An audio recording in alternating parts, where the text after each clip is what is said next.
Saudara, lon tabrakan beruntun yang melibatkan 4 mobil di Jalan Medan Banda Aceh, Selasa, 7 Mei 2024, mengakibatkan seorang bayi berusia 1 tahun meninggal dunia. Korban tercatat beralamat di Gampong Uyok, Kecamatan Langsa Timur, Kota Langsa. Data sementara ada sejumlah korban lainnya yang mengalami luka berat akibat kecelakaan ini dilarikan ke RSUD Langsa menjelang pagi itu.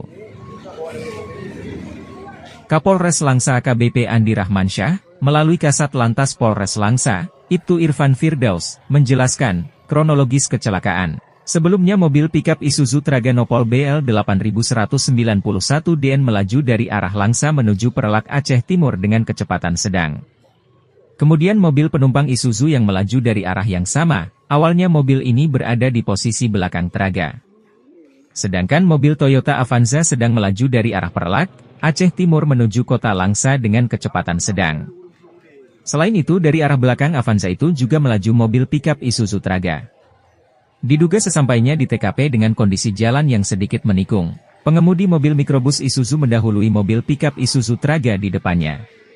Saat itu, sopir mikrobus tidak memperhatikan mobil Toyota Avanza yang sedang melaju dari arah berlawanan, sehingga mobil penumpang yang di dalamnya ada korban balita menabrak mobil Toyota Avanza tersebut. Mobil penumpang mikrobus Isuzu NHL ini pun terbalik dan melintang di atas badan jalan bahkan menyenggol bagian depan kanan mobil pikap. Sementara mobil Toyota Avanza terhempas ke kiri jalan dan mobil pikap Isuzu Traga di belakangnya yang coba menghindar membanting setir ke arah kanan. Akan tetapi Traga itu menabrak mobil penumpang Isuzu NHL, sehingga terjadilah tabrakan beruntun. Akibat kejadian itu, sopir mobil penumpang Isuzu NHL mengalami retak tulang tangan kanan, sedangkan istrinya Rika juga mengalami retak tulang tangan kanan dan benturan di kepala, keduanya dirawat di RSUD Kota Langsa.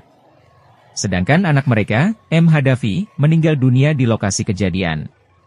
Sementara 3 sopir mobil lainnya Toyota Avanza dan Isuzu Traga termasuk penumpangnya mengalami luka-luka. Kondisi keempat mobil tersebut juga mengalami ringsek terutama di bagian depan. Kini telah diamankan ke pos Satlantas Polres Langsa. Download Tribun X sekarang, menghadirkan lokal menjadi Indonesia.